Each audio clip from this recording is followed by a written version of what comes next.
തലമുറകളായി കൈമാറ്റം ചെയ്യപ്പെടുന്ന പുരാതന കഥകൾ മുതൽ മഞ്ഞുമൂടിയ ഹിമാലയൻ പർവ്വതനിരകളിലെ നിഗൂഢമായ കാഴ്ചകൾ വരെ ചോദ്യം അവശേഷിക്കുന്നു. ഏറ്റി യഥാർത്ഥമാണോ അതോ വെറുമൊരു കെട്ടുകഥയാണോ?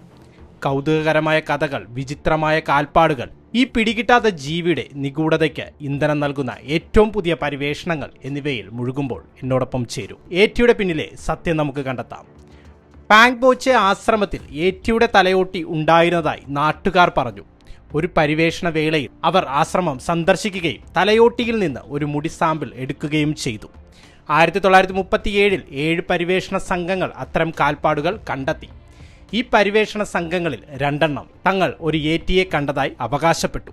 ഏറ്റിയെക്കുറിച്ചുള്ള കഥകൾ ആയിരക്കണക്കിന് വർഷങ്ങൾ പഴക്കമുള്ളതാണ്. ചിലത് ബുദ്ധമതത്തിന് മുമ്പ് തന്നെ ഉള്ളതാണ്. ഈ കഥകൾ തലമുറകളിലൂടെ കൈമാറ്റം ചെയ്യപ്പെട്ടു. നേപ്പാളി, അമേരിക്കൻ സർക്കാരുകൾ ഏറ്റി യഥാർത്ഥമായിരിക്കാമെന്ന് വിശ്വസിച്ചു. അവർ ചില നിയമങ്ങൾ ഉണ്ടാക്കിയതിൻ്റെ കാരണം ഇതാണ്. 2008 അരുണാചൽ പ്രദേശിൽ 12,000 അടി ഉയരത്തിൽ ഒരു സൈനിക ക്യാമ്പ് നിർമ്മിക്കുകയായിരുന്നു. ഒരു തൊഴിലാളി സാധനങ്ങൾ വാങ്ങാൻ മാർക്കറ്റിലേക്ക് പോയി. ഷോപ്പിംഗ് കഴിഞ്ഞ് ഇരുട്ടുന്നതിനു മുമ്പ് അദ്ദേഹം ക്യാമ്പിലേക്ക് മടങ്ങി. പക്ഷേ ആ രാത്രി അദ്ദേഹം ക്യാമ്പിൽ എത്തിയില്ല. പിറ്റേന്ന് റോഡരികിൽ ഒരു നാട്ടുകാരൻ തൊഴിലാളിയെ കണ്ടെത്തി. തൊഴിലാളി അസ്വസ്ഥനായി ഇരിക്കുകയായിരുന്നു. തൊഴിലാളി മദ്യപിച്ചിട്ടുണ്ടെന്ന് കരുതി അയാളെ വിളിച്ചു. പക്ഷേ പ്രതികരണമൊന്നും ഉണ്ടായില്ല. അടുത്തെത്തിയപ്പോൾ തൊഴിലാളിയുടെ കഴുത്ത് ഒടിഞ്ഞിരിക്കുന്നതും അയാൾ മരിച്ചിരിക്കുന്നതും അയാൾ കണ്ടു. തൊഴിലാളിയുടെ ഫോണും പണവും നിലത്തുണ്ടായിരുന്നു. ഇത് ഒരു കവർച്ച പോലെ തോന്നിയില്ല. അയാളുടെ ശരീരം ഒരു അപകടത്തിലെന്ന പോലെ അസ്വസ്ഥമായി ഇരിക്കുകയായിരുന്നു. ശരീരത്തിൽ മറ്റ് അടയാളങ്ങളൊന്നുമില്ല. കഴുത്ത് ഒടിഞ്ഞിരുന്നു. ഈ രീതിയിൽ ഒരു മനുഷ്യന് എളുപ്പത്തിൽ കഴുത്തൊടിക്കാൻ കഴിയില്ലെന്ന് ഡോക്ടർമാർ പിന്നീട് പറഞ്ഞു. ഇതിന് വളരെയധികം ബലപ്രയോഗം ആവശ്യമായിരുന്നു. നഖങ്ങളുടെ അടയാളങ്ങളോ മറ്റു മുറിവുകളോ ഇല്ലാത്തതിനാൽ ഇത് വന്യമൃഗത്തിൽ നിന്ന് സംഭവിച്ചതല്ല. ശരീരത്തിൽ പോലീസ് ഒരു രോമം കണ്ടെത്തിയതായി നാട്ടുകാർ പറഞ്ഞു. ഈ രോമം ഒരു മനുഷ്യന്റെയോ മൃഗത്തിന്റെയോ അല്ല. അവർ ഒരു കാൽപ്പാടും കണ്ടെത്തി. ഇത് ഏറ്റിയുടെ കാൽപ്പാടാണെന്ന് നാട്ടുകാർ വിശ്വസിച്ചു. ഏറ്റി പലപ്പോഴും ഈ പ്രദേശത്തേക്ക് വന്നിരുന്നുവെന്ന് അവർ പറഞ്ഞു. ഏറ്റി തൊഴിലാളിയെ കൊന്നതായി അവർ വിശ്വസിച്ചു. അങ്ങനെ പിന്നീട് ഏറ്റിയെക്കുറിച്ച് മാത്രമായിരുന്നു ചർച്ചകൾ. ആളുകൾ ഭയക്കാൻ തുടങ്ങി. എന്നാൽ പിന്നീട് അത്തരമൊരു ആക്രമണം റിപ്പോർട്ട് ചെയ്തില്ല. സുഹൃത്തുക്കളെ, ശരിക്കും അപ്പോൾ ആ തൊഴിലാളിയെ കൊന്നത് ഏറ്റിയായിരുന്നു. സംഭവങ്ങൾ അവസാനിക്കുന്നില്ല. 11 വർഷങ്ങൾക്ക് ശേഷം 2019 ഏപ്രിൽ 29 ഏറ്റിയെക്കുറിച്ച് ഇന്ത്യൻ സൈന്യം ട്വീറ്റ് ചെയ്തു. ഇന്ത്യൻ സൈന്യത്തിലെ ഒരു പര്യവേഷണ സംഘം വലിയ കാൽപ്പാടുകൾ കണ്ടെത്തി. ഇവയ്ക്ക് 12 ഇഞ്ച് നീളവും 15 ഇഞ്ച് വീതിയുമുണ്ട്.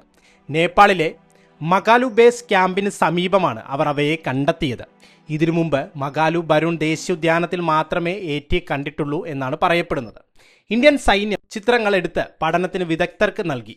വിഷയത്തിലേക്ക് കടക്കുന്നതിന് മുമ്പ് ഏറ്റിയുടെ പരിണാമം ചുരുക്കത്തിൽ ഒന്ന് മനസ്സിലാക്കിയിരിക്കാം.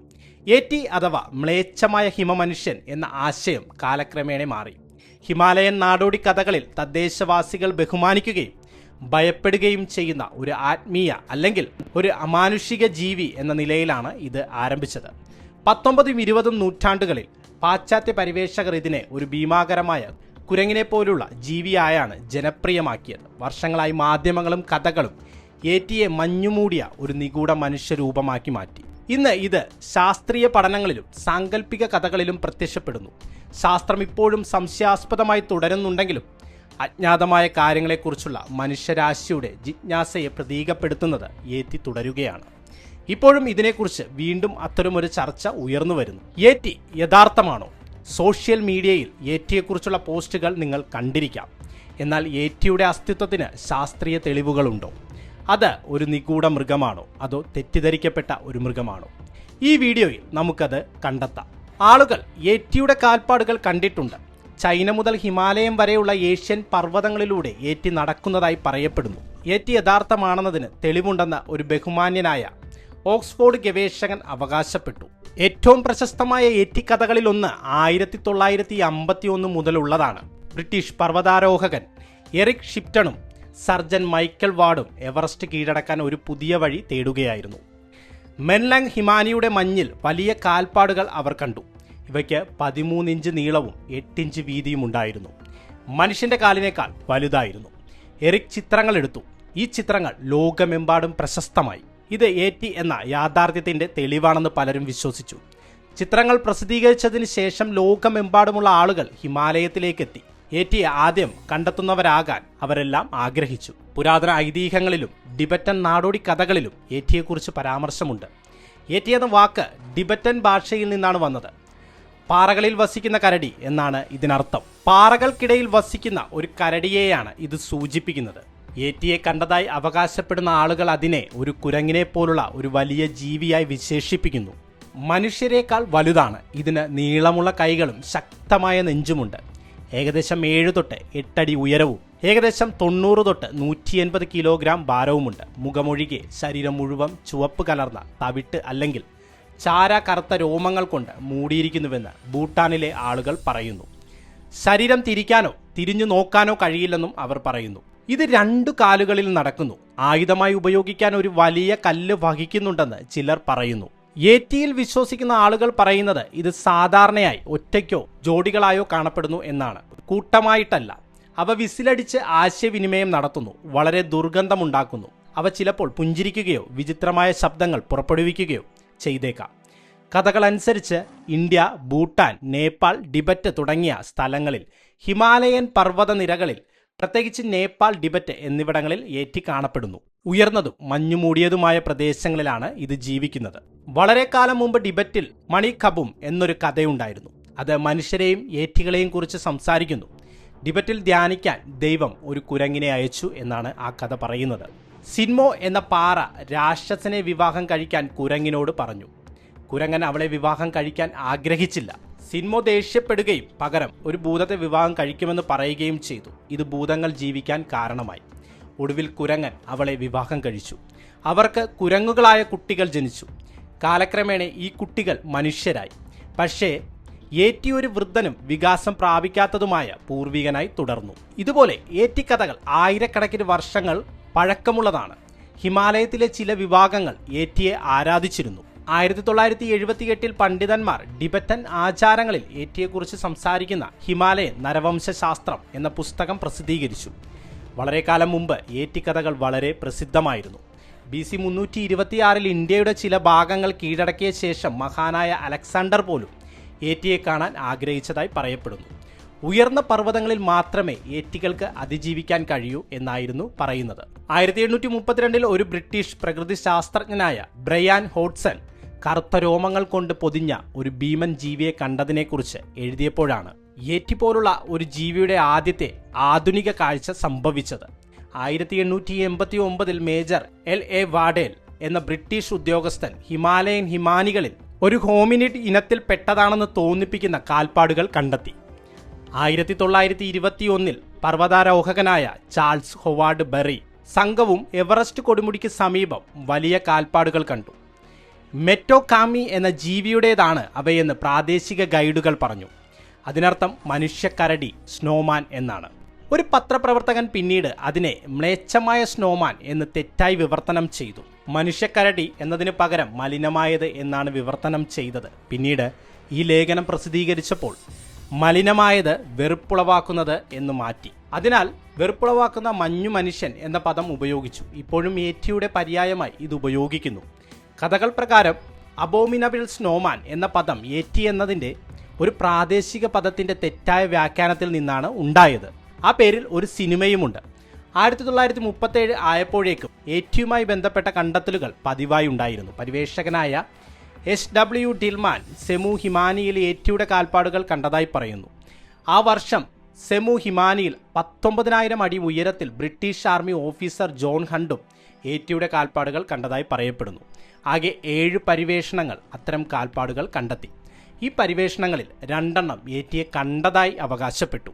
ടിബറ്റൻ ആശ്രമങ്ങളിൽ ഏറ്റിയുടെ കൈകളും തലയോട്ടിയും ഉണ്ടെന്ന് പ്രാദേശിക വേട്ടക്കാർ, ഗൈഡുകൾ എന്നിവരുടെ റിപ്പോർട്ടുകളിൽ അവകാശപ്പെട്ടിട്ടുണ്ട്. ഇത് പാശ്ചാത്യരിൽ താൽപ്പര്യം ജനിപ്പിച്ചു. എന്നിരുന്നാലും 1930കളിൽ പാശ്ചാത്യ വിദേശികൾക്ക് നേപ്പാളിൽ പ്രവേശിക്കാൻ അനുവാദമില്ലായിരുന്നു. ചില ബ്രിട്ടീഷ് സൈനിക ഉദ്യോഗസ്ഥർക്കും ശാസ്ത്രജ്ഞർക്കും മാത്രമേ പ്രവേശനം നിയന്ത്രിച്ചിട്ടുള്ളായിരുന്നു. നേപ്പാളിൽ ഭരിച്ചിരുന്ന റാണ രാജവംശം പാശ്ചാത്യ സ്വാധീനം അനുവദിക്കാൻ ആഗ്രഹിച്ചില്ല എന്നതായിരുന്നു ഇതിന് കാരണം. എന്നാൽ 1951 നേപ്പാളിലെ രാഷ്ട്രീയ സാഹചര്യം മാറി. വിദേശികൾക്ക് എളുപ്പത്തിൽ സന്ദർശിക്കാൻ കഴിയും. ഇത് 1951 എറിക് ഷിപ്റ്റന്റെ പ്രശസ്തമായ ഒരു കൂടിക്കാഴ്ചയിലേക്ക് നയിച്ചു. അദ്ദേഹം ഏറ്റിയുടെ കാൽപ്പാടുകളുടെ ചിത്രം എടുത്തു. വീണ്ടും ഏറ്റി ലോകമെമ്പാടും ഒരു ജനപ്രിയ വിഷയമായി. ഈ ഫോട്ടോയ്ക്ക് ശേഷം ലോകമെമ്പാടുമുള്ള നിരവധി ആളുകൾ ഏറ്റിയെ അന്വേഷിക്കാൻ നേപ്പാളിലേക്ക് പോയി. 1953 ബ്രിട്ടീഷ് പത്രമായ ഡെയിലി മെയിൽ അവരുടെ പരിവേഷണ യാത്ര അയച്ചു. അതിൽ നിരവധി പത്രപ്രവർത്തകരും പർവ്വതാരോഹകരും ഉൾപ്പെടുന്നു. ഈ പരിവേഷണത്തിന് ഇന്നത്തെ പണത്തിൽ $1.35 മില്യൺ ചിലവായി. പാങ്ബോച്ചെ ആശ്രമത്തിൽ ഏറ്റിയുടെ തലയോട്ടി ഉണ്ടെന്ന് നാട്ടുകാർ അവകാശപ്പെട്ടു. ഈ പരിവേഷണ വേളയിൽ അവർ ആശ്രമം സന്ദർശിക്കുകയും ഏറ്റിയുടെ തലയോട്ടിയിൽ നിന്ന് ഒരു മുടി സാമ്പിൾ എടുക്കുകയും ചെയ്തു. വിശകലനത്തിനായി അയച്ചപ്പോൾ അത് ഒരു മനുഷ്യനോ മൃഗത്തിൻ്റെതോ അല്ലെന്നും അത് മുടിയല്ലെന്നും വിദഗ്ധർ അവകാശപ്പെട്ടു. ഏറ്റിയുടെ തലയോട്ടിയിലെ രോമം ഒരു അജ്ഞാത നിഗൂഢ ജീവിയുടെ ഇനത്തിൽപ്പെട്ടതല്ലെന്ന് പരിശോധനയിൽ നിഗമനം ചെയ്തു. പിന്നീട് പ്രശസ്ത അമേരിക്കൻ എണ്ണ കമ്പനിക്കാരനും കോടീശ്വരനുമായ ടോം സ്ലിക്ക് ഏറ്റിയെ തേടി നിരവധി പരിവേഷണങ്ങൾ നടത്തി. 1957, 58, 59 വർഷങ്ങളിൽ അരുൺ വാലി ഉൾപ്പെടെയുള്ള കിഴക്കൻ നേപ്പാളിലെ താഴ്വരകളിൽ അദ്ദേഹം ഏറ്റിയെ തിരഞ്ഞു. ആദ്യം പരിവേഷണത്തിൽ 3 ഏറ്റി കാൽപ്പാടുകളും രോമങ്ങളും അദ്ദേഹം കണ്ടെത്തി. അദ്ദേഹം 4 ആശ്രമങ്ങൾ സന്ദർശിക്കുകയും ഏറ്റിയുടേതാണെന്ന് പറയപ്പെടുന്ന 2 തലയോട്ടികളും മമ്മി ചെയ്ത കൈകളും പഠിക്കുകയും ചെയ്തു. അദ്ദേഹത്തിന്റെ ഗവേഷണം നിരവധി മാസങ്ങൾ നീണ്ടുനിന്നു. അമേരിക്കയിലേക്ക് മടങ്ങിയ ശേഷം 3 തരം ഏറ്റികൾ ഉണ്ടാകാമെന്ന് ടോം സ്ലിക്ക് അഭിപ്രായപ്പെട്ടു. 3 തരം ഏറ്റികൾ തമ്മിലുള്ള ബന്ധം നിർവചിക്കാൻ ശ്രമിക്കുകയായിരുന്നുവെന്ന് ടോം സ്ലിക്ക് പറഞ്ഞു. എന്നാൽ തന്റെ കണ്ടെത്തലുകൾ ലോകത്തിനു മുന്നിൽ അവതരിപ്പിക്കാൻ കഴിയുന്നതിനു മുമ്പ് അദ്ദേഹം ഒരു വിമാന അപകടത്തിൽ മരിച്ചു. ആ രഹസ്യം അദ്ദേഹത്തോടൊപ്പം മരിച്ചു. 1950കളിൽ ഏറ്റി വളരെ പ്രചാരത്തിലായിരുന്നു. 1954 ദി സ്നോ ക്രിയേച്ചർ എന്ന സിനിമ നിർമ്മിക്കപ്പെട്ടു. 1957 ഇത് അബോമിനബിൾ സ്നോമാൻ എന്ന സിനിമ പുറത്തിറങ്ങി. 58-59 അഡ്വഞ്ചേഴ്സ് ഓഫ് ടിൻറ്റിൻ എന്ന കോമിക്സിൽ ടിൻറ്റിൻ ചന്ദ്രനിൽ വെച്ച് ഒരു ഏറ്റിയെ കണ്ടുമുട്ടുന്നത് കാണിച്ചു. ഈ സിനിമകൾ, കാൽപ്പാടുകൾ, ദൃക്സാക്ഷി വിവരണങ്ങൾ എന്നിവ കാരണം ഏറ്റിയുടെ മിത്ത് ശക്തമായി വളർന്നുകൊണ്ടിരുന്നു. കൂടുതൽ ആളുകൾ ഏറ്റി അന്വേഷിക്കാൻ ആഗ്രഹിച്ചു. ഏറ്റി പുരാണത്തെക്കുറിച്ച് നിങ്ങളുടെ അഭിപ്രായം എന്താണ്? സിനിമകൾ, ദൃക്സാക്ഷി വിവരണങ്ങൾ, നിഗൂഢമായ കാൽപ്പാടുകൾ എന്നിവയിലൂടെ കാലക്രമേണ ആ ഇതിഹാസം കൂടുതൽ ശക്തമായി. ഈ ആവേശം കണ്ട് 1959 US നേപ്പാൾ സർക്കാരുകൾ ചില നിയമങ്ങൾ നിർമ്മിക്കാൻ തീരുമാനിച്ചു. 3 പ്രധാന കാര്യങ്ങൾ ഉണ്ടായിരുന്നു. ഒന്നാമതായി, നേപ്പാൾ സർക്കാർ പണം സമ്പാദിക്കാൻ ആഗ്രഹിച്ചു. ഏറ്റിയെ തിരയാനുള്ള പെർമിറ്റ് അവർ 5000 ഇന്ത്യൻ രൂപ റോയാലിറ്റി ഫീസ് ഈടാക്കി. രണ്ടാമതായി, ഏറ്റിയെ വേട്ടയാടുന്നത് നിരോധിച്ചു. സ്വയം പ്രതിരോധത്തിനായി അതിനെ കൊല്ലുന്നത് അനുവദനീയമായിരുന്നു, പക്ഷെ വേട്ടയാടാൻ അനുവാദമില്ലായിരുന്നു. നേപ്പാൾ സർക്കാർ ആളുകളെ ഏറ്റിയെ ജീവനോടെ പിടിക്കാൻ അനുവദിച്ചു. എന്നാൽ പിടിക്കപ്പെട്ട ഏതൊരു ഏറ്റിയെയും സർക്കാരിന് നൽകണമായിരുന്നു. മൂന്നാമതായി, ഏറ്റിയെക്കുറിച്ചുള്ള എല്ലാ റിപ്പോർട്ടുകളും ആദ്യം നേപ്പാൾ സർക്കാരിന് നൽകണമായിരുന്നു. അവ മാധ്യമങ്ങളുമായി പങ്കിടുന്നതിന് മുമ്പ് നിങ്ങൾക്ക് സർക്കാരിന്റെ അനുമതി ആവശ്യമാണ്. ഇവ ശക്തമായ നിയമങ്ങളായിരുന്നു. എന്നാൽ ഏറ്റി നിലവിലുണ്ടോ എന്ന് നേപ്പാൾ സർക്കാരിന് ഉറപ്പില്ലായിരുന്നു. നിയമങ്ങൾക്കുള്ള ഒരു കാരണം നേപ്പാൾ, അമേരിക്കൻ സർക്കാരുകൾ ഏറ്റി യഥാർത്ഥമായിരിക്കാമെന്ന് കരുതി എന്നതാണ്. ഈ നിയമങ്ങൾക്ക് ശേഷവും പലരും നേപ്പാളിലേക്ക് പോയി നിരവധി പരിവേഷണങ്ങൾ നടത്തി. എന്നാൽ 3 പരിവേഷകർ പരാമർശിക്കപ്പെടാൻ അർഹരാണ്. ഏറ്റിയെക്കുറിച്ചുള്ള സത്യം കണ്ടെത്താൻ അവർ കഠിനമായി പരിശ്രമിച്ചു. ആദ്യത്തേത് ഐറിഷ് അമേരിക്കൻ പരിവേഷകനായ പീറ്റർ ആയിരുന്നു. ഏറ്റിയെ കണ്ടെത്തുന്നതിനായി 5 പരിവേഷണങ്ങളിൽ പങ്കെടുത്ത അദ്ദേഹം 38 മാസം ഹിമാലയത്തിൽ ചെലവഴിച്ചു. 13,000 അടി ഉയരത്തിലുള്ള പാങ്ബോച്ചെ ബുദ്ധവിഹാരം അദ്ദേഹം സന്ദർശിച്ചു. അവിടെ ഒരു ഏറ്റിയുടെ കൈയുടെയും തലയോട്ടിയുടെയും അവശിഷ്ടങ്ങൾ ഉണ്ടെന്ന് അവകാശപ്പെട്ടു. ആശ്രമത്തിൽ അദ്ദേഹം ആ കൈ ചോദിച്ചു, പക്ഷേ അവർ വിസമ്മതിച്ചു. അത് ആശ്രമത്തിന് ദൗർഭാഗ്യം വരുത്തുമെന്ന് അവർ പറഞ്ഞു. പീറ്റർ അവരെ ബോധ്യപ്പെടുത്താൻ കഠിനമായി ശ്രമിച്ചു. ഒരു സംഭാവനയ്ക്ക് ശേഷം അവരുടെ കൈയിൽ നിന്ന് ഏറ്റിയുടെ കൈവിരൽ അദ്ദേഹത്തിന് ലഭിച്ചു. അദ്ദേഹം വിരൽ ഇന്ത്യയിലേക്ക് കൊണ്ടുപോയി. ജെയിംസ് സ്റ്റുവർട്ടിനൊപ്പം അദ്ദേഹം ലണ്ടനിലേക്ക് കടത്തി. ജെയിംസ് സ്റ്റുവർട്ടിന്റെ ഭാര്യ ഗ്ലോറിയ വിരൽ തന്റെ ബാഗിൽ ഒളിപ്പിച്ച് ലണ്ടനിലേക്ക് കൊണ്ടുപോയി. ലണ്ടനിൽ പ്രൊഫസർ വില്യം ഓസ്മാൻ ഹിൽ വിരൽ പരിശോധിച്ചപ്പോൾ അത് ഏറ്റിയുടേതല്ലെന്ന് കണ്ടെത്തി.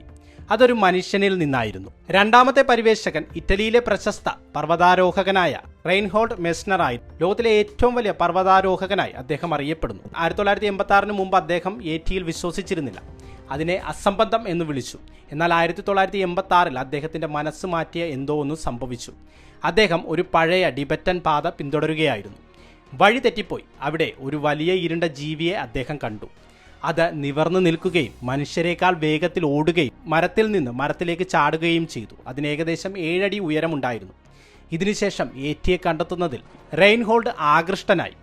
12 വർഷത്തോളം അദ്ദേഹം ഏറ്റിയെ തിരഞ്ഞു. അവസാനം ഏറ്റികളില്ലെന്ന് അദ്ദേഹം പറഞ്ഞു. പർവ്വതങ്ങളിൽ മനുഷ്യനെ പോലെയുള്ള മഞ്ഞു മനുഷ്യരില്ല. യേറ്റി ഒരു ഹിമാലയൻ തവിട്ട് കരടി മാത്രമാണെന്ന് അദ്ദേഹം വിശ്വസിച്ചു. മൂന്നാമത്തെ പരിവേഷകനായ ഡാനിയൽ സി ടെയ്ലറിനെ കുറിച്ച് സംസാരിക്കാം. യേറ്റി ഇക്കോളജി ഓഫ് എ മിസ്റ്ററി എന്ന പേരിൽ അദ്ദേഹം ഒരു പുസ്തകം എഴുതി. നേപ്പാളിലെ ബരുൺ താഴ്വരയിൽ യേറ്റിയെ തിരഞ്ഞ് അദ്ദേഹം വർഷങ്ങളോളം ചെലവഴിച്ചു. ഈ വനം വളരെ ഇടതൂർന്നതാണ്. ധാരാളം മഴയും ലഭിക്കുന്നു. കുറച്ച് ആളുകൾ മാത്രമേ അതിൽ പ്രവേശിച്ചിട്ടുള്ളൂ. നേപ്പാളിലെ രാജാവ് ഡാനിയേലിനോട് യേറ്റിയെ കണ്ടെത്താൻ ഈ വനത്തിൽ തിരച്ചിൽ നടത്തണമെന്ന് പറഞ്ഞു. കാട്ടിൽ കയറിയപ്പോൾ പുതിയ കാൽപ്പാടുകൾ അദ്ദേഹം കണ്ടെത്തി. ഇവ യേറ്റിയുടെ കാൽപ്പാടുകളാണെന്ന് അദ്ദേഹം കരുതി. എന്നാൽ പിന്നീട് അവ ഒരു മരക്കരടിയുടേതാണെന്ന് അദ്ദേഹം മനസ്സിലാക്കി. കാൽപ്പാടുകളിൽ നഖങ്ങളുടെ പാടുകൾ ഉണ്ടെന്നും അത് മനുഷ്യസമാന ജീവി അല്ലെന്നും അദ്ദേഹം കണ്ടെത്തി. അതിനാൽ ഈ കാൽപ്പാടുകൾ ഒരു മൃഗത്തിൻ്റെതാണെന്ന് അദ്ദേഹം നിഗമനം ചെയ്തു. കൂടുകൾക്കായി അദ്ദേഹം തിരഞ്ഞു. അത് യേറ്റിയുടെ ഗുഹയായിരിക്കാമെന്ന് അദ്ദേഹം കരുതി. അവിടെ അദ്ദേഹം ഒരു രോമക്കുഴ കണ്ടെത്തി. അത് പരീക്ഷിച്ചതിന് ശേഷം അത് നേപ്പാളിലെ രൂക് പാലു എന്നും ഇംഗ്ലീഷിൽ ട്രീ ബിയർ എന്നും വിളിക്കപ്പെടുന്ന ഒരു പ്രത്യേക ഇനം കരടിയുടേതാണെന്ന് അദ്ദേഹം കണ്ടെത്തുകയുണ്ടായി. 1951 എറിക് ഷിപ്റ്റൺ എടുത്ത പ്രശസ്തമായ ഫോട്ടോഗ്രാഫ് അദ്ദേഹം വിശദീകരിച്ചു. മുൻകാലുകളുടെ കാൽപ്പാടുകളിൽ പിൻകാലുകൾ വെച്ച് നടക്കുന്ന കരടികളെ ഇത് കാണിക്കുന്നു. ഇത് കരടികളെ 2 കാലുകളിൽ നടക്കുന്നതായി തോന്നിപ്പിക്കുന്നു. മുൻകാലുകളിൽ നഖങ്ങളുടെ അടയാളങ്ങൾ അവശേഷിപ്പിക്കുന്നു. പിൻകാലുകൾ മുൻകാലുകളുമായി ഓവർലാപ്പ് ചെയ്യുമ്പോൾ കാൽപ്പാടുകൾ വലുതായി കാണപ്പെടും. ഇത് കാൽപ്പാടുകൾ ഏകദേശം 12 ഇഞ്ച് നീളത്തിൽ ദൃശ്യമാക്കും. യേറ്റിയുടെ കാൽപ്പാടുകളുടെ ഫോട്ടോകൾ നോക്കിയാൽ മധ്യഭാഗത്തിൽ പിൻകാലുകളിൽ നിന്നുള്ള അടയാളങ്ങൾ നിങ്ങൾക്ക് കാണാൻ കഴിയും. ഒരു കരടിയുടെ ശരീരം ഈ കാൽപ്പാടുകളെ നന്നായി വിശദീകരിക്കുന്നുവെന്ന് ഡാനിയൽ ടെയ്ലർ പറഞ്ഞു. കരടിക്കുട്ടികൾ നടക്കുമ്പോൾ, പ്രത്യേകിച്ച് ഭക്ഷണത്തിനായി മരങ്ങളിൽ കയറുമ്പോൾ അവയുടെ കൈകാലുകൾ ഞെരുക്കുന്നു. ഇത് മഞ്ഞിൽ ഒരു തള്ളവിരൽ പോലുള്ള അടയാളം അവശേഷിപ്പിക്കുന്നു. അതൊരു മനുഷ്യന്റെ കാൽപ്പാട് പോലെ അങ്ങനെ കാണപ്പെടുന്നു. 1939 ടിബറ്റിലെ ഒരു രഹസ്യ ദൗത്യത്തിൽ ഏണസ്റ്റ് ഷാഫർ യേറ്റി നിലവിലില്ലെന്ന് നിഗമനം ചെയ്തു. നാട്ടുകാർ അദ്ദേഹത്തോട് യേറ്റിയെക്കുറിച്ച് പറഞ്ഞു. അതിനാൽ അദ്ദേഹം മലകളിൽ പോയി അതിനെ വെടിവെച്ചു. അതൊരു ടിബറ്റൻ കരടിയാണെന്ന് അദ്ദേഹം പറഞ്ഞു. എവറസ്റ്റ് കീഴടക്കിയ ആദ്യ വ്യക്തിയായ എഡ്മണ്ട് ഹിലാരിയും മാസങ്ങളോളം യേറ്റിയെ അന്വേഷിച്ചു. യേറ്റി ഒരു മിത്ത് മാത്രമാണെന്ന് അദ്ദേഹവും പറഞ്ഞു. 2014 ഓക്സ്ഫോർഡ് യൂണിവേഴ്സിറ്റിയിൽ നടത്തിയ ഒരു പഠനം യേറ്റിയിൽ നിന്നുള്ളതാണെന്ന് പറയപ്പെടുന്ന മുടി സാമ്പിളുകൾ പരിശോധിച്ചു. മിക്ക സാമ്പിളുകളും കുതിരകൾ, കരടികൾ തുടങ്ങിയ മൃഗങ്ങളിൽ നിന്നുള്ളവയായിരുന്നു. 2 അറിയപ്പെടുന്ന ഏതെങ്കിലും ജീവിവർഗങ്ങളുമായി പൊരുത്തപ്പെടുന്നില്ല. പിന്നീട് അത് അപൂർവമായ ഒരുതരം ഹിമാലയൻ തവിട്ട് കരടിയുടേതാണെന്ന് ശാസ്ത്രജ്ഞർ കണ്ടെത്തി. 2017 ന്യൂയോർക്കിൽ നടന്ന മറ്റൊരു പഠനവും ഇതുതന്നെയാണ് നിഗമനത്തിലെത്തിയത്. യേറ്റി സാമ്പിളുകളിൽ നിന്ന് അവർ മുടി, എല്ലുകൾ, പല്ലുകൾ എന്നിവ പരീക്ഷിച്ചു. മിക്ക സാമ്പിളുകളും കരടികളിൽ നിന്നോ നായയിൽ നിന്നോ ആയിരുന്നു. ഇപ്പോൾ അരുണാചൽ പ്രദേശിൽ നിന്നുള്ള കഥയെക്കുറിച്ച്. ഒരു യേറ്റി ഒരു തൊഴിലാളിയെ കൊന്നോ എന്ന് പരിശോധിക്കാൻ BBC റേഡിയോയിലെ പത്രപ്രവർത്തകൻ പോയി. മരണകാരണം അജ്ഞാതമാണെന്ന് പോലീസ് റിപ്പോർട്ടിൽ പറയുന്നു. യേറ്റിയെക്കുറിച്ച് പരാമർശിച്ചില്ല. ഒരു മുടി സാമ്പിൾ പരിശോധിച്ച ഡോക്ടർ അത് മനുഷ്യനിൽ നിന്നോ മൃഗത്തിൽ നിന്നോ അല്ലെന്ന് കണ്ടെത്തി. യേറ്റി തൊഴിലാളിയെ കൊന്നതായി ആളുകൾ വിശ്വസിച്ചു. എന്നാൽ ഇപ്പോൾ ഒരു രഹസ്യവുമില്ല. യേറ്റിയെ കണ്ടതിനെക്കുറിച്ച് നമ്മളിപ്പോൾ കേൾക്കാറില്ല. ഇന്നത്തെ ലോകത്ത് എല്ലാവർക്കും സ്മാർട്ട് ഫോണും ക്യാമറകളുമുണ്ട്. യേറ്റി ഉണ്ടായിരുന്നെങ്കിൽ നമ്മൾ ഒരു ഫോട്ടോ തീർച്ചയായും കാണുമായിരുന്നു. യേറ്റിയിലും അതുപോലുള്ള ജീവികളിലും വിശ്വസിക്കുന്നത് സമൂഹത്തിൽ നിന്നും സംസ്കാരത്തിൽ നിന്നുമാണ്. കുട്ടിക്കാലം മുതൽ അത്തരം കഥകൾ കേൾക്കുന്നതിനാലാണ് ആളുകൾ വിശ്വസിച്ചു വരുന്നത്. സമൂഹം അവരെ വിശ്വസിക്കാൻ നിർബന്ധിക്കുന്നു. വ്യാജ കഥകളിൽ വിശ്വസിക്കേണ്ടതില്ല. യഥാർത്ഥ ലോകത്ത് അത്ഭുതകരമായ കാര്യങ്ങൾ ഉണ്ടെന്നുള്ളത് സംശയമില്ല. നമ്മുടെ ലോകം വാഗ്ദാനം ചെയ്യുന്ന സാധ്യതകൾ തീർന്നിട്ടില്ല. ഭൂമിയിൽ ഇപ്പോൾ നിലവിലുള്ള എല്ലാ ജീവിവർഗങ്ങളിലും ശാസ്ത്രജ്ഞർക്ക് അവയിൽ 10 തൊട്ട് 20% മാത്രമേ രേഖപ്പെടുത്താൻ കഴിഞ്ഞിട്ടുള്ളൂ എന്ന് വിദഗ്ധർ കണക്കാക്കുന്നുണ്ട്. ഇപ്പോഴും ഓരോ വർഷവും നിരവധി പുതിയ ഇനം സസ്യങ്ങളെയും മൃഗങ്ങളെയും കണ്ടെത്തുന്നു. 2020 മ്യാൻമറിലെ ഇടതൂർന്ന വനങ്ങളിൽ ശാസ്ത്രജ്ഞർ പോപ്പാലങ്കൂർ എന്ന പുതിയ ഇനം കുരങ്ങിനെ കണ്ടെത്തി. അത് കണ്ണട ധരിച്ചിരിക്കുന്നതായി തോന്നുന്നു. ഈ ഇനം 1 ദശലക്ഷം വർഷങ്ങളായി നിലവിലുണ്ട്. പക്ഷെ നമ്മൾ അത് കണ്ടെത്തിയത് 4 വർഷം മുമ്പ് മാത്രമാണ്. അവയുടെ ആകെ ജനസംഖ്യ 200-ൽ താഴെയാണ്. കണ്ടെത്തിയതോടെ ഇത് ഗുരുതരമായ വംശനാശ ഭീഷണി നേരിടുന്നതായി പ്രഖ്യാപിച്ചു. കഴിഞ്ഞ വർഷം 2023 അങ്കോളയിലെ 2ാമത്തെ ഉയർന്ന കൊടുമുടിയിൽ ശാസ്ത്രജ്ഞർ കിങ്സ് എന്നറിയപ്പെടുന്ന ഒരു പുതിയ ഇനം കാലില്ലാത്ത പല്ലികളെ കണ്ടെത്തി. ഈ പല്ലികൾ പാമ്പുകളെ പോലെ കാണപ്പെടുന്നു. പക്ഷേ പാമ്പുകളിൽ നിന്ന് വ്യത്യസ്തമായി അവയ്ക്ക് കൺപോളകൾ ചലിപ്പിക്കാൻ കഴിയും. ഏറ്റവും പുതിയതായി 2024 സമുദ്രത്തിന്റെ ഉപരിതലത്തിൽ നിന്ന് 3300 മുതൽ 13000 അടി വരെ താഴെ ശാസ്ത്രജ്ഞർ ഗ്ലോയിങ് മിസ്റ്ററി മോളസ്ക് എന്ന പുതിയ ജീവിയെ കണ്ടെത്തി. അതിന്റെ ശരീരം സുതാര്യമാണ്. വെള്ളത്തിൽ അദൃശ്യമാകാൻ കഴിയും. പക്ഷേ അതിന്റെ അവയവങ്ങൾ ദൃശ്യമായി തുടരുന്നു. അതിന് ഇഷ്ടാനുസരണം ഒരു ബൾബ് പോലെ തിളങ്ങാൻ കഴിയും. എല്ലാ വർഷവും നിരവധി പുതിയ ജന്തുജാലങ്ങളെ സമുദ്രത്തിൽ കണ്ടെത്തുന്നു. ജീവശാസ്ത്രജ്ഞർ പുതിയ ജീവിവർഗങ്ങളുടെ ഒരു സമ്പത്ത് കണ്ടെത്തിയിട്ടുണ്ട്. ആഴക്കടലിൽ കണ്ടെത്തിയ പുതിയ തിളങ്ങുന്ന ജീവിവർഗങ്ങൾ കടൽ പരിവേഷണം 100-ലധികം പുതിയ ജീവിവർഗങ്ങളെ വെളിപ്പെടുത്തുന്നു. ഏറ്റിയോട് ഏറ്റവും അടുത്തായി കണക്കാക്കപ്പെടുന്ന മൃഗം ഗിഗാന്റോപിത്തേക്കസ് ആണ്. 10 അടി ഉയരമുള്ള ഈ മൃഗം ഏറ്റികളെ വിവരിക്കുന്നത് പോലെ തന്നെ കാണപ്പെടുന്നു. 2 ദശലക്ഷം വർഷങ്ങൾക്ക് മുമ്പ് മുതൽ 2 ലക്ഷം വർഷങ്ങൾക്ക് മുമ്പ് വരെ ജീവിച്ചിരുന്ന ഒരു കുരങ്ങായിരുന്നു ഇത്. ഏകദേശം 200 തൊട്ട് 300 കിലോഗ്രാം ഭാരവും ശരീരത്തെ മൂടുന്ന കട്ടിയുള്ള രോമങ്ങളും ഉണ്ടായിരുന്നിരിക്കണം. അത് 2 കാലുകളിൽ നടന്നിരിക്കാം. ഈ മൃഗത്തിൻ്റെ ഫോസിലുകൾ ഹിമാലയൻ പർവ്വതങ്ങൾക്ക് സമീപം കണ്ടെത്തിയിട്ടുണ്ട്. 2 ലക്ഷം വർഷങ്ങൾക്ക് മുമ്പ് അവിടെ ജീവിച്ചിരുന്ന മനുഷ്യർ ഈ മൃഗത്തെ കാണുകയും അതുമായി ഇടപഴകുകയും അതിനെക്കുറിച്ചുള്ള കഥകൾ തലമുറകളിലേക്ക് കൈമാറുകയും ചെയ്തിരിക്കാൻ സാധ്യതയുണ്ടോ? ഈ കഥകൾ പിന്നീട് ടിബറ്റിലെ ഏറ്റി നാടോടി കഥയായി മാറാൻ പരിഷ്കരിച്ചിരിക്കാം. ചുരുക്കത്തിൽ ഈ കഥ അങ്ങനെ തുടർന്നു എന്ന് വേണം പറയാൻ. ലണ്ടനിലെ വിദഗ്ധർ ഏറ്റി വിരൽ പരിശോധിച്ചു. പക്ഷേ അത് മനുഷ്യനാണെന്ന് അവർ കണ്ടെത്തിയത് തൊട്ട് 1960-കൾ അടുക്കുമ്പോൾ പല വിദഗ്ധരും പത്രപ്രവർത്തകരും സംശയാലുക്കളുമായി തുടർന്നു. പക്ഷേ ഏറ്റിയുടെ ആശയം നിലനിന്നുപോയി. ആദ്യകാല അന്വേഷണങ്ങളിൽ ഏറ്റി സിദ്ധാന്തങ്ങൾ പലപ്പോഴും പരിസ്ഥിതി വിദ്യ ധാരണകളോ മുന്നേ പറഞ്ഞ പോലെ തെറ്റായി തിരിച്ചറിഞ്ഞ കരടികളോ വലിയ കുരങ്ങുകളോ ആയി മാറി. എന്നാൽ ഏറ്റി അന്വേഷിച്ച് പർവ്വതങ്ങളിലേക്ക് യാത്ര ചെയ്ത ആയിരക്കണക്കിന് ആളുകൾക്ക് അതിൻ്റെ നിഗൂഢതയുടെ ആവേശം സജീവമായി തുടർന്നു. 2011-ൽ സൈബീരിയൻ പർവ്വതങ്ങളിൽ കണ്ടെത്തിയ ഒരു മുടി അത് ഏറ്റിയുടേതാണെന്ന് ചില റഷ്യൻ ഗവേഷകർ നിർദ്ദേശിച്ചപ്പോൾ ശ്രദ്ധ വീണ്ടും നേടി. പിന്നീട് ആ മുടി സാധാരണ മൃഗങ്ങളുടേതാണെന്ന് സ്ഥിരീകരിക്കാത്ത നിരവധി കാഴ്ചകളും ശാസ്ത്രീയമായി നിരാകരിച്ച അവകാശവാദങ്ങളും ഉണ്ടായിരുന്നിട്ടും കാലം കടന്നുപോകുമ്പോഴും ഏറ്റിയുടെ നിഗൂഢത തുടർന്നുകൊണ്ടിരിക്കുകയാണ്. ഹിമാലയത്തിലെ മഞ്ഞുമൂടിയ കൊടുമുടികളിൽ ജീവിക്കുന്ന ഒരു നിഗൂഢ ജീവിയുടെ ആശയം ഇപ്പോഴും ലോകത്തിന്റെ ഭാവനയെ പിടിച്ചെടുക്കുന്നു. സുഹൃത്തുക്കളെ, നിങ്ങൾക്ക് എന്തു തോന്നുന്നു? താഴെയുള്ള അഭിപ്രായങ്ങൾ, നിങ്ങളുടെ ചിന്തകൾ പങ്കിടൂ. വീഡിയോ അവസാനിപ്പിക്കട്ടെ.